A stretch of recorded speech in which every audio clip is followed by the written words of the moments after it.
आता ना ॲक्च्युलीमध्ये सनस्क्रीन काय काम करतं हे आपण पहिले समजून घेऊया. तर सनस्क्रीन जे पण आता वातावरणामध्ये सूर्यकिरणाचे जे UVA आणि UVB असे रेज असतात.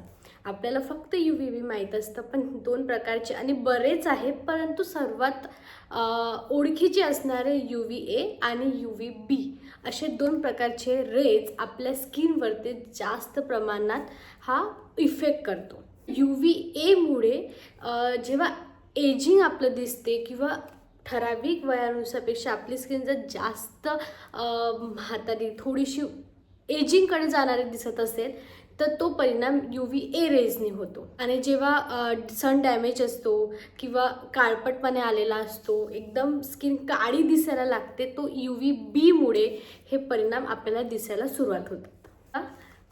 त्यानंतर आपल्याला जाणून घ्यायचं असतं की आपण आपला सनस्क्रीन कसा निवडला पाहिजे. फर्स्ट त्यामध्ये जेव्हा आपण सनस्क्रीन निवडतो त्यामध्ये कोणत्या घटकापासून म्हणजे UVA आणि UVB हे रेजपासून आपल्याला ते प्रोटेक्ट करतं का हे आपल्याला लगेच कळालं की आपण तो सनस्क्रीन परचेस करायचा. आता हे कळेल कसं? जेव्हा एखाद्या सनस्क्रीनवरती म्हणजे नॉर्मली हा आता मी डर्माचा सनस्क्रीन तुम्हाला एक्झाम्पल देते. जेव्हा अशा प्रकारचं SPF 50 असं लिहिलेलं असतं ते UVB पासून प्रोटेक्ट करतं. म्हणजे रॅदर दॅन एकदम उन्हाळ्यामध्ये ते SPF 40च्या नंतरचे आपण सनस्क्रीन यूज करायला पाहिजे. पण जेव्हा SPF 50 लिहिलेलं असतं तेव्हा म्हणजे UVB पासून तो सनस्क्रीन आपल्याला प्रोटेक्ट करतो. आणि त्याच खाली जेव्हा PA इथे 4x4 आहे, प्लसचं साईन असतं.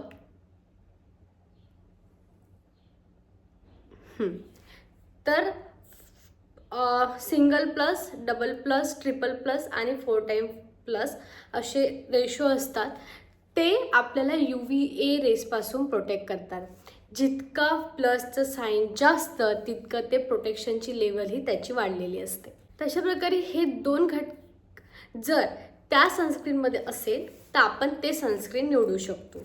आता आणखी काही गोष्टी यामध्ये मॅटर करतात. ते म्हणजे बहुतांश वेळी SPF 30, 25 असे सुद्धा सनस्क्रीन असतात.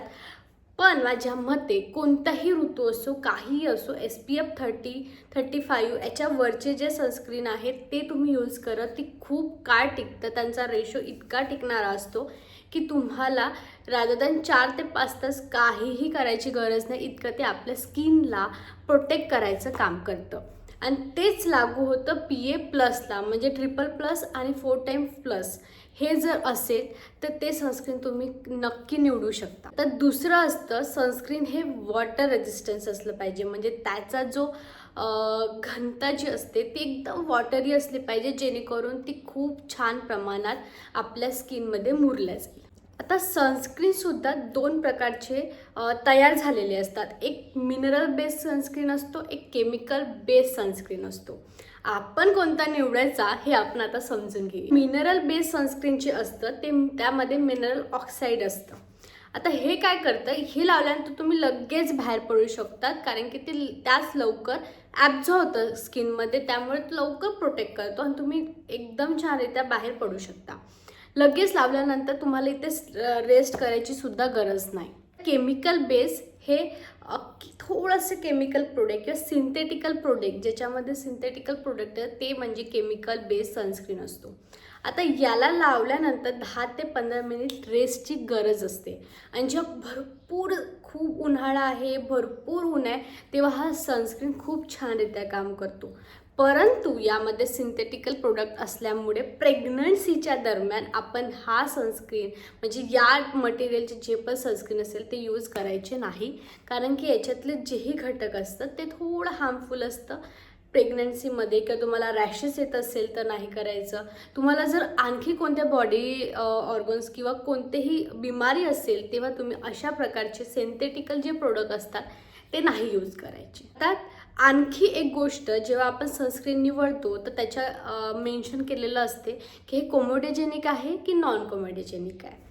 प्रत्येक सनस्क्रीन जर आपलं सनस्क्रीन निवडताना हे नॉन कोमेडोजेनिक असलं पाहिजे, डर्मोलॉजिकली टेस्टेड असलं पाहिजे, त्यामुळे ते आणखी छानरित्या कार्यरत करतं. एकदम जर नॉन कोमेडोजेनिकमध्ये तुम्हाला भीती नसते की तुम्हाला पिंपल्स येईल, त्याच्यामुळे रॅशेस येईल, असं काही नसतं. आणि ते डर्मोलॉजिकली टेस्टेड असतात, त्यामुळे त्यामध्ये त्यांनी टेस्ट केल्यामुळे आपण त्यावरती विश्वास ठेवू शकतो आणि असेच सनस्क्रीन आपल्याला निवडायचे असतात. आता कोणाकोणाला ऑर्गॅनिक सनस्क्रीन खूप जास्त आवडतात, म्हणजे ऑर्गॅनिक असलेल्या गोष्टी खूप जणांना ती प्रायोरिटी त्यांची असते. आता प्रत्येक आपण समजून घ्या, थोडेसे मला आवडणारे पण सनस्क्रीन आहे किंवा यामध्ये ऑर्गॅनिकमध्ये पण खूप छान छान सनस्क्रीन आहे, मी तुम्हाला ते सांगते आता. ठीक आहे, ज्यांची स्किन ड्राय आणि कॉम्बिनेशनमध्ये येते. आता मला हे असं वाटते की तुम्हाला तुमची स्किन समजली असेल की ती ड्रायमध्ये आहे, ती ऑइली आहे की ती कॉम्बिनेशन आहे. तर ड्राय आणि कॉम्बिनेशन स्किननी, म्हणजे ज्यांची स्किन आता माझ्यासारखी एकदम ड्राय असेल किंवा थोडी कॉम्बिनेशन टी झोन ऑइली होत असेल, बाकीचा चेहरा ड्राय असेल, अशा स्किनच्या लोकांनी ऑर्गॅनिकमध्ये कोणत्या सनस्क्रीन खूप छानरित्या काम करतात. ते पहिलं आहे urban organic with German oil, असं एक नाव येतं खूप मोठं. पण हा सनस्क्रीन खूप छान आहे. हा ऑर्गॅनिक बेसमध्ये बनवलेला सनस्क्रीन आहे आणि हा इतका अफोर्डेबल रेंजमध्ये, साधारण 180 ml ची ही बॉटल येते 300 रुपयाची आणि ही खूप काळ टिकणारी आहे आणि अत्यंत छान ऑर्गॅनिकमध्ये आणि स्पेशली ड्राय स्किनसाठी हा प्रोडक्ट बेस्ट आहे. तर ज्यांची स्किन ऑइली आहे त्यांच्यासाठी ऑर्गॅनिक सनस्क्रीनमध्ये स्वरास्य नावाचा हा ब्रँड आहे, त्यांचं सनस्क्रीन खूप छानरित्या काम करतं. ज्यांची स्किन ऑइली आहे, ऑइली स्किनमध्ये सर्वात मोठा प्रॉब्लेम हा असतो की ती जर सनस्क्रीन खूप असं वॉटर रेजिस्टन्स असेल, खूप छान इथं ऑइल कंट्रोल करणार असेल, तर त्यांच्या स्किनला मॅट करायचं काम करतं सनस्क्रीन.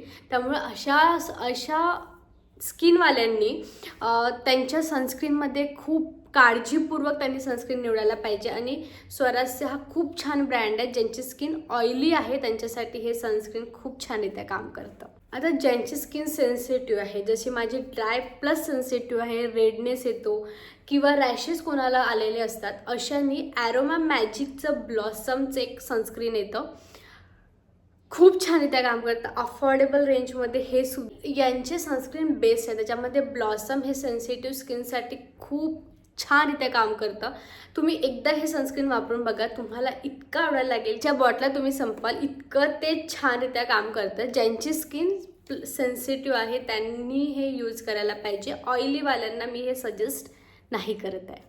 मार्केटमध्ये आणखीही ब्रँड आहे जे थोडेसे मी तुम्हाला जे ऑलरेडी सनस्क्रीन सांगितले हे झाले ऑर्गॅनिकमध्ये. ठीक आहे, आणखी असतात जे काही केमिकली बेस असतात, म्हणजे केमिकल सनस्क्रीन, नॉट केमिकल त्याच्यामध्ये असतं, पण ते केमिकलरित्या असतात. हा मिनरल बेससुद्धा सनस्क्रीन असतात. त्याच्यामध्ये एक जे मी तुम्हाला आता लेटेस्टमध्ये एक्झाम्पलसाठी दाखवलं, हे डर्मॅकोचं डर्मोलॉजिस्टने सजेस्ट केलेलं हे सनस्क्रीन आहे. खूप छानरित्या, म्हणजे स्पेशली आत्ता करंटली मी हे यूज करते आहे. याची खासियत ही आहे की याच्यामध्ये 1% हॅलोरॉनिक ॲसिड आहे. हॅलोरॉनिक असल्यामुळे हायड्रेशन पण देतं. ॲक्वा जेल आहे, ॲक्वा म्हणजे पाणी, त्यामुळे अत्यंत छान प्रमाणात आपल्याला थंडगार आणि प्लस प्रोटेक्ट करायचं काम हे सनस्क्रीन करतं. खूप अफोर्डेबल रेंजमध्ये आहे हे सुद्धा. तुम्ही बरंच काळ, कारण की पंपिंगच याची मेन म्हणजे यांची पॅकेजिंग खूप चांगली आहे, पंपिंगमध्ये आहे. 3-4 ड्रॉपमध्ये तुम्ही हा पूर्ण उन्हाळ्यामध्ये तुम्ही 1 दिवस पूर्ण काढू शकता इतकं. आणि स्पेशली SPF 50 आहे, PA 4 टाइम प्लस आहे, त्यामुळे हे खूप छानरित्या काम करतं. बरं, दुसरं एक सनस्क्रीन आहे जे मला प्रचंड आवडलं, परंतु इतकं मी यूज केलेलं आहे की याची वरचं जेही लिहिलेलं असेल ते नाही आहे याच्यावरती. बट हे फॉक्सटेलचं येलोइशमध्ये हे सनस्क्रीन येतं. लास्ट याआधी मी हे यूज करत होते आणि हे सुद्धा खूप छानरित्या काम करतं. हे सुद्धा तुम्ही यूज करू शकता. ज्यांची स्किन ड्राय ऑइली दोन्ही लोक हे सनस्क्रीन यूज करू शकता. हे सुद्धा 300-350च्या रेंजमध्ये येतं. त्यानंतर ज्यांची स्किन स्पेशली ऑइली आहे त्यांनी डॉट अँड कीचे सनस्क्रीन आहे, ज्यांनी अशी ब्रँड आहे ज्यांनी त्यांच्या स्किननुसार, म्हणजे ड्रायनुसार, ऑइली कॉम्बिनेशननुसार सनस्क्रीन बनवलं आहे आणि ऑइलीसाठी सुद्धा त्यांनी खूप छान एक येल्लो कलरची बॉटल येते. ते सनस्क्रीन खूप छान म्हणजे त्याची कन्सिस्टन्सी इतकी वॉटरी आहे की ती लावल्यानंतर व्हाईट कास्ट नाही देत. स्पेशली काही लोकांना व्हाईट कास्ट चालतं, काही लोकांना नाहीच चालत.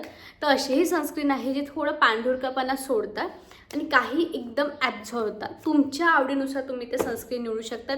ॲक्वालॉजिकाचं डॉट अँड कीचं हे सनस्क्रीन नाही सोडत, व्हाईट कास्ट नाही येत. डॉक्टर शेडमध्ये सुद्धा हे लगेच ॲब्झॉर्ब होतं. फॉक्सटेलही ॲब्झॉर्ब होणार आहे. मी यूज केलेले मोस्ट ऑफ द सनस्क्रीन हे व्हाईट कास्ट नाही देत आणि मला पर्सनली नाही आवडत असल्यामुळे जर तुम्हाला थोडासा व्हाईटनेस चालत असेल तर तुम्ही त्या प्रकारचे सनस्क्रीनसुद्धा यूज करू शकता. जे काही सनस्क्रीन होते जे मी वारंवार यूज करत आलेली आहे आणि मला तुम्हाला सजेस्ट करायचे होते, तुम्ही यापैकी कोणतेही सनस्क्रीन येऊ शकता आणि तुम्ही मला सांगू शकता की नयन मी हे सनस्क्रीन घेतलेलं आहे, खरंच खूप छानरित्या काम करतं. आता दुसरं काही क्वेश्चन असे मला असतात जे खूप वेळा विचारले जातात की सनस्क्रीन लावायचं कधी. तर सनस्क्रीन लावताना जेही आपले स्किन केअर रुटीन असते, फेसवॉश केल्यानंतर, टोनिंग केल्यानंतर, सिरम लावल्यानंतर, मॉइश्चरायझर लावल्यानंतर सनस्क्रीन लावायचं असतं. दुसरा क्वेश्चन हा असतो की सनस्क्रीन कोणत्या वेळी लावायचं. साधारणतः आपण सकाळच्या विंडोला आपण सनस्क्रीन लावतो, रात्रीच्या वेळी नाही. आता तिसरा क्वेश्चन असा असतो की प्रत्येक ऋतूमध्ये सनस्क्रीन लावायचं का. तर कोणताही ऋतू असो, पावसाळा असो, हिवाळा असो, उन्हाळा असो, सनस्क्रीन अशी स्टेप आहे जी नाही विसरायची. एकदा जर तुम्ही टोनर आणि सिरम नाही लावलं तर चालेल, पण सनस्क्रीन विसरायचं नाही. आता असा क्वेश्चन असतो की आम्ही घरीच असतो, आता स्पेशली गृहिणी आम्ही घरीच असतो तर आम्हाला सनस्क्रीनची गरज नाही कारण की आम्ही तर घरीच नाही.